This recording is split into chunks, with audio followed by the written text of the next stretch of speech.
Hai, Assalamualaikum salih-salihah. Bertemu lagi di video pembelajaran tematik dan kali ini kita akan belajar tematik tema 6, cita-citaku, tentu saja di channel Febri Kecil. Nah, bagi kalian yang belum subscribe, silahkan klik tombol subscribe di bawah. Jangan lupa like, comment, and share ya. Menuju kegiatan belajar yang pertama, yaitu muatan bahasa Indonesia, KD 3.3 menggali isi dan amanat puisi yang disajikan secara lisan dan tulis dengan tujuan untuk kesenangan. Yuk kalian simak pembacaan puisinya ya. Cita-citaku, anganku melayang ke masa depan. Aku ingin menjadi seorang guru. Guru adalah pejuang ilmu di garis depan. Guru tanpa pamrih berbagi ilmu. Aku akan berusaha mencapai cita-cita. Takkan lelah aku mencari ilmu. Takkan aku berpangku tangan saja demi tercapainya cita-citaku. Setelah mendengarkan pembacaan puisi tersebut, apakah kalian sudah mempunyai gambaran tentang bagaimana ciri-ciri puisi?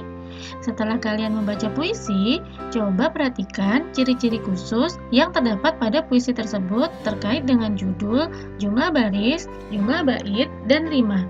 Diskusikan dan simpulkanlah pengertian dan ciri-ciri puisi. Apakah itu puisi? Menurut KBBI atau Kamus Besar Bahasa Indonesia, puisi adalah ragam sastra yang bahasanya terikat oleh irama, mantra, rima, serta penyusunan larik atau baris dan bait. Atau puisi merupakan gubahan dalam bahasa yang bentuknya dipilih dan ditata secara cermat lewat penataan bunyi, irama, dan makna khusus. Lalu, apa sajakah ciri-ciri puisi? Di dalam puisi terdapat judul puisi dan pengarang. Terdiri dari beberapa bait puisi. Setiap bait terdiri dari beberapa baris dan terdapat rima pada setiap bait. Apakah itu bait puisi, baris, dan juga rima? Untuk dapat lebih memahami istilah-istilah yang terdapat pada sebuah puisi, yuk kalian perhatikan pengertian berikut. Judul dan pengarang. Judul puisi dan pengarang biasanya tertera sebelum bait pertama puisi. Baris. Baris merupakan kumpulan kata dalam satu kalimat puisi. Selanjutnya bait. Bait merupakan bagian dari teks berirama yang terdiri dari beberapa bagian yang tersusun harmonis menyerupai pengertian paragraf dalam teks tulisan. Selanjutnya adalah rima atau sajak, yaitu bunyi akhir pada setiap baris dalam setiap bait puisi. Untuk lebih memahaminya, perhatikanlah contoh penggalan puisi berikut. Pada bait puisi tersebut terdapat 4 baris puisi, yaitu baris pertama, kedua, ketiga, dan keempat. Satu bait terdiri dari 4 baris. Jika kalian masih kurang paham, perhatikanlah contoh puisi berikut ini. Sebuah puisi yang berjudul Hidupku Penuh Warna karya D. Karitas. Pada puisi tersebut, Hidupku Penuh Warna merupakan judul puisi yang dikarang oleh D. Karitas. Pada puisi tersebut terdapat 3 bait, yaitu bait pertama, bait kedua, dan bait ketiga. Bait pertama terdiri dari 4 baris. Demikian pula pada bait kedua dan ketiga yang masing-masing memiliki 4 baris. Perhatikanlah rimanya. Rima puisinya pada bait pertama yaitu jauh-jauh sama berbeda atau HHAA, dikenal dengan rima AABB atau rima pasang.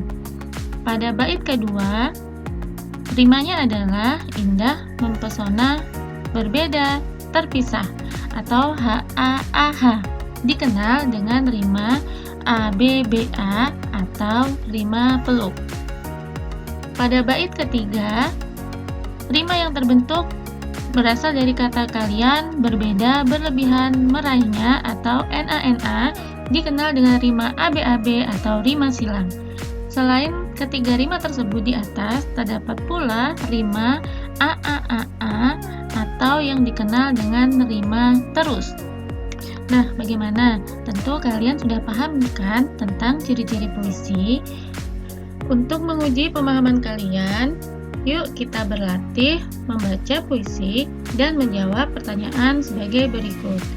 Pada puisi berjudul Cita-Citaku ciptaan Angelika tersebut, berapakah jumlah baitnya?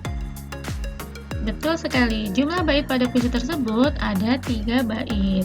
Pertanyaan yang kedua, berapakah jumlah baris dalam setiap bait? Pada masing-masing bait terdapat 4 baris.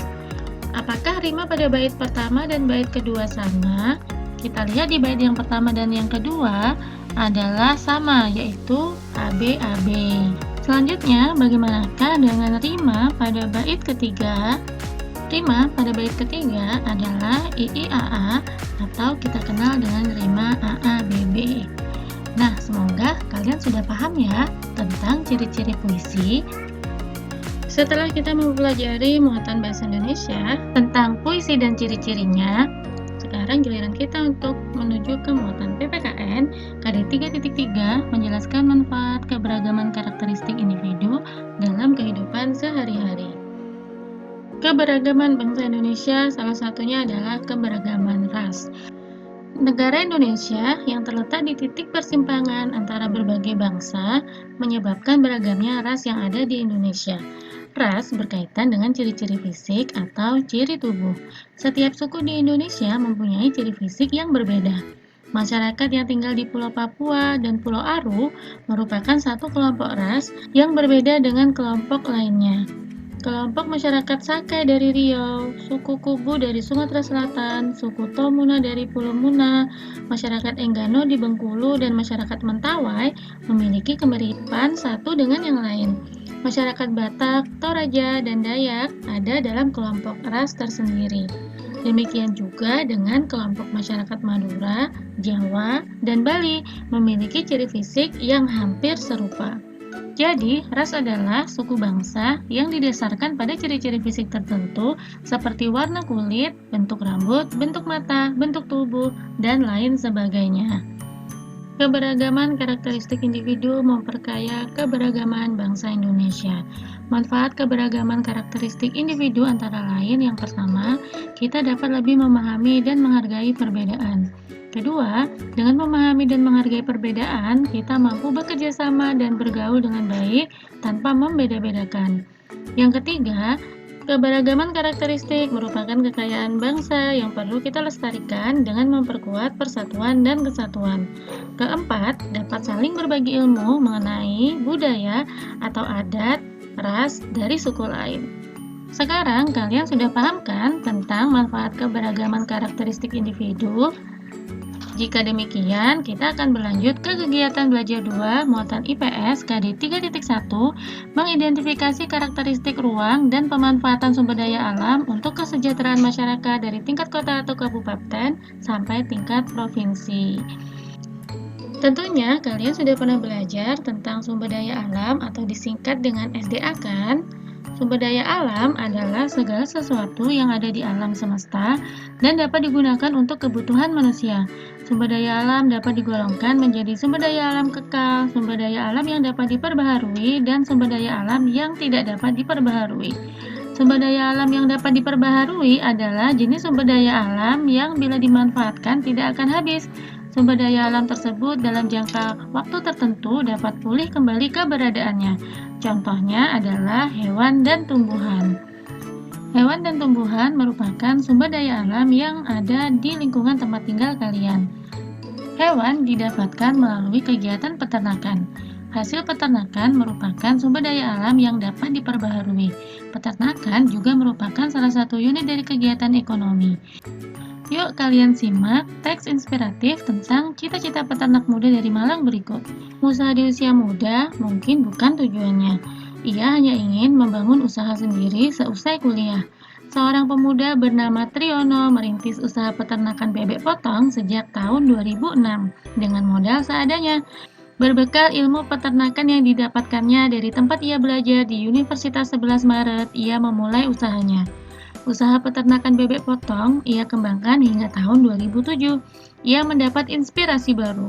Ketika melihat hewan-hewan kurban, ia berpikir untuk mulai membangun sebuah peternakan sendiri.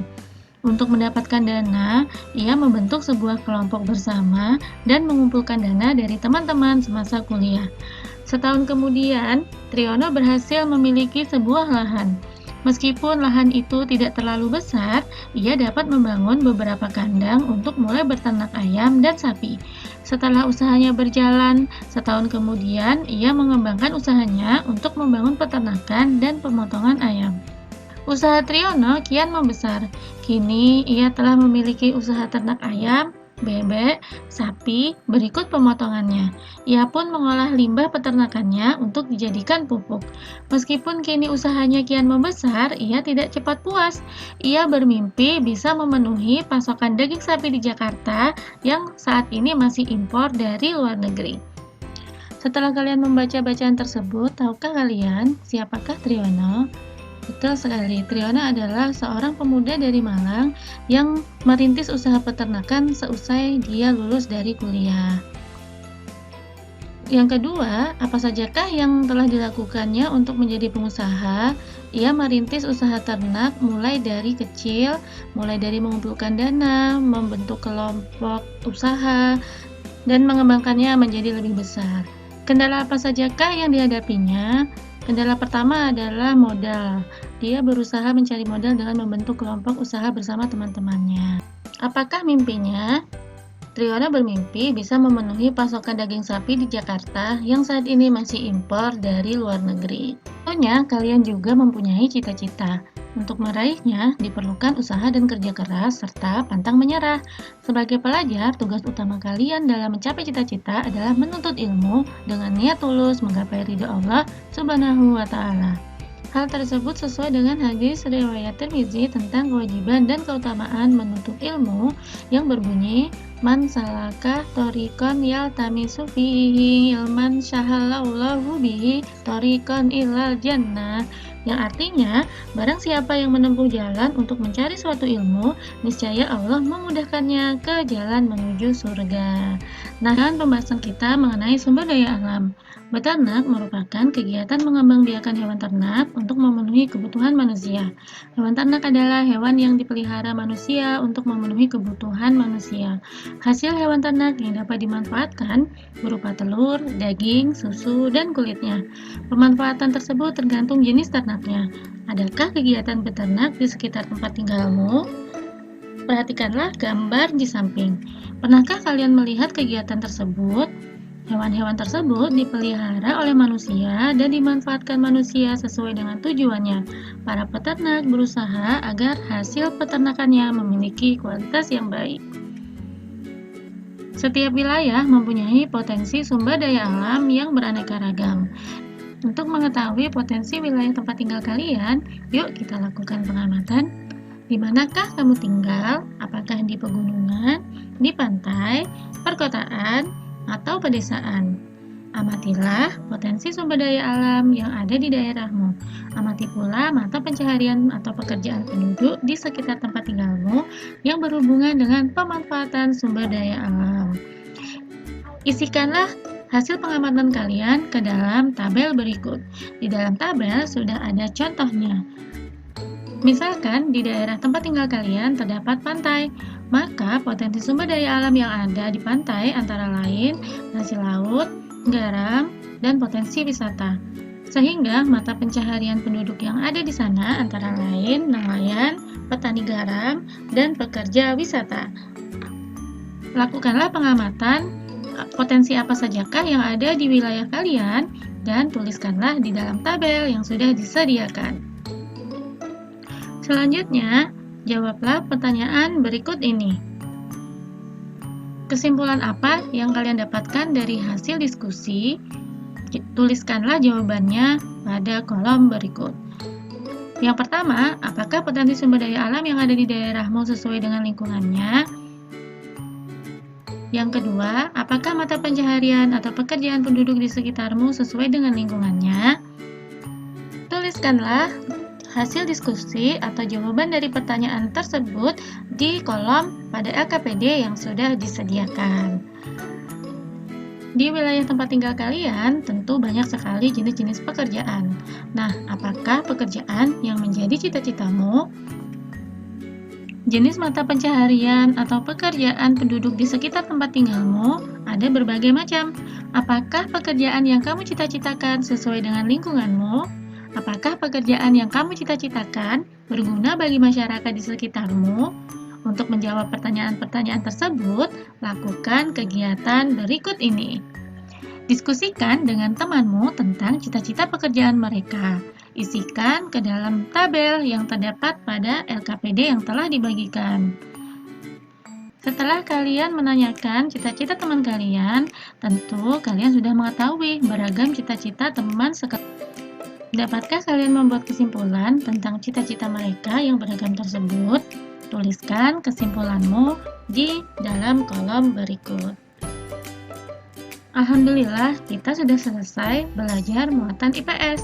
Selanjutnya, kita menuju ke kegiatan belajar 3, muatan SBDP dengan KD 3.2, yaitu mengetahui tanda tempo dan tinggi rendah nada.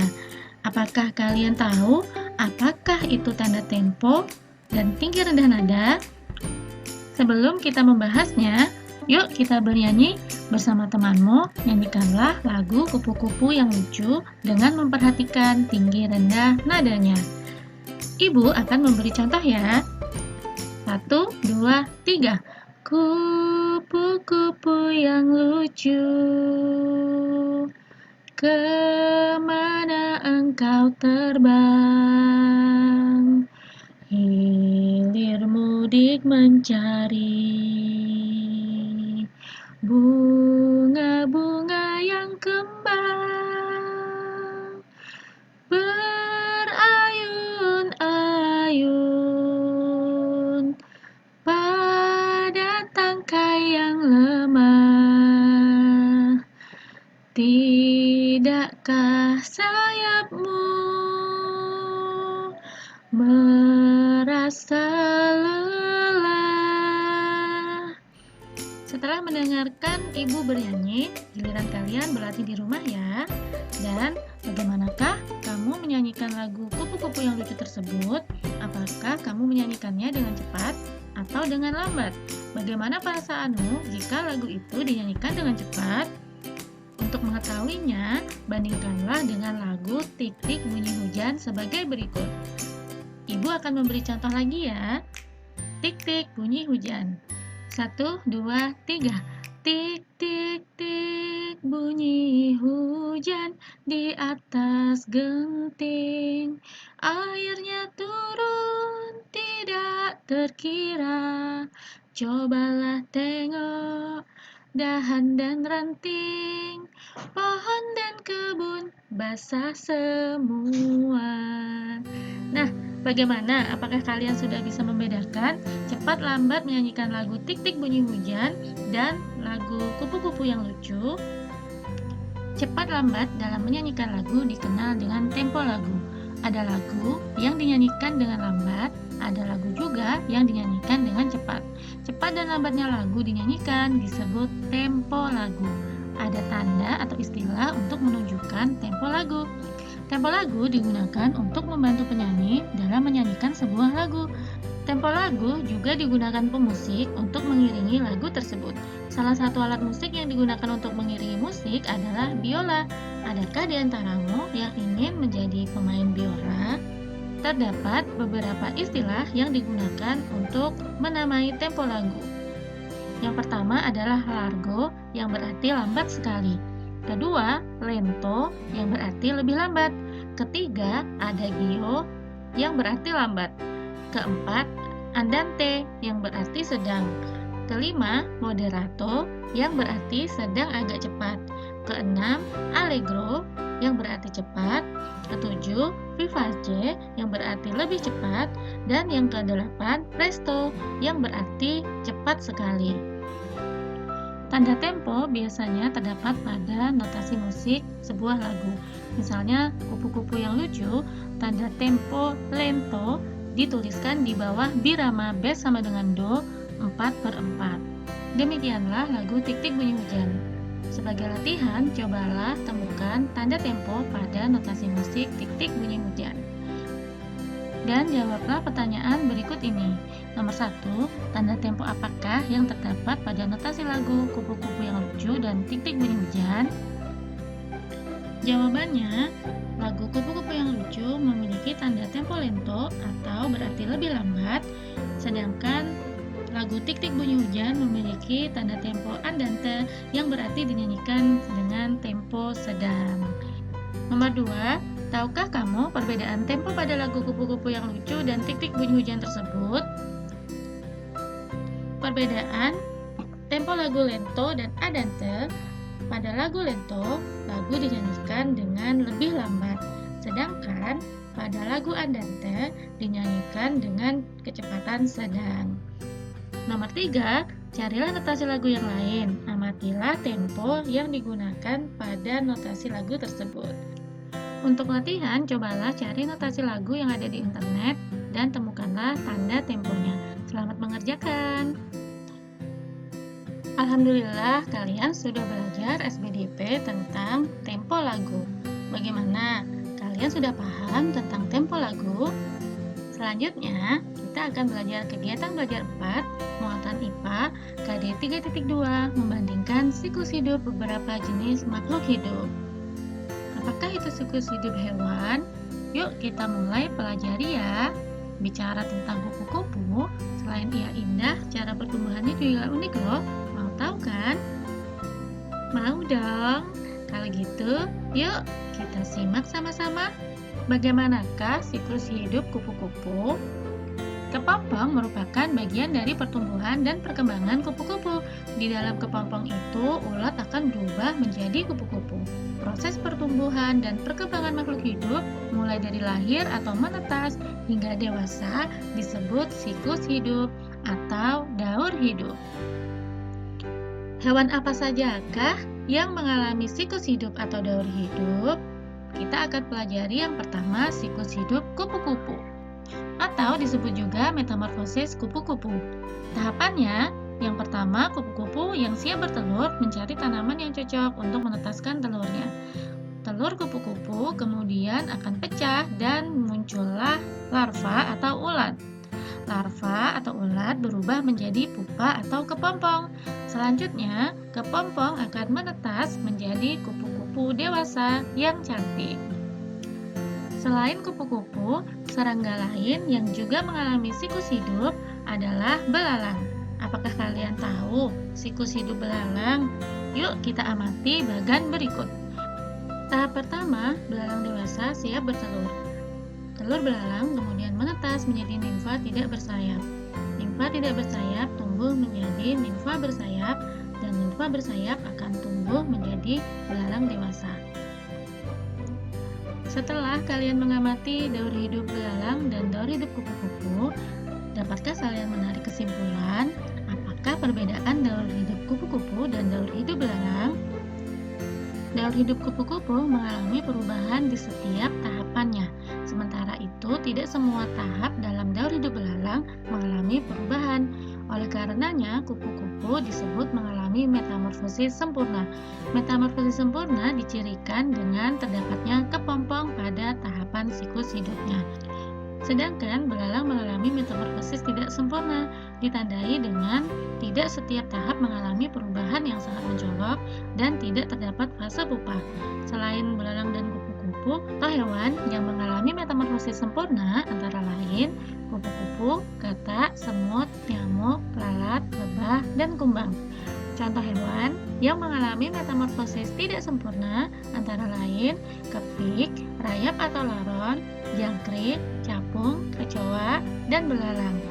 Untuk lebih memahami tentang metamorfosis dan daur hidup pada hewan, kita akan melanjutkan pembahasannya di subtema 2 di video pembelajaran selanjutnya. Check it out! Thank you for your attention and thanks for watching. Sampai bertemu lagi di video pembelajaran selanjutnya. Bye. Assalamualaikum warahmatullahi wabarakatuh.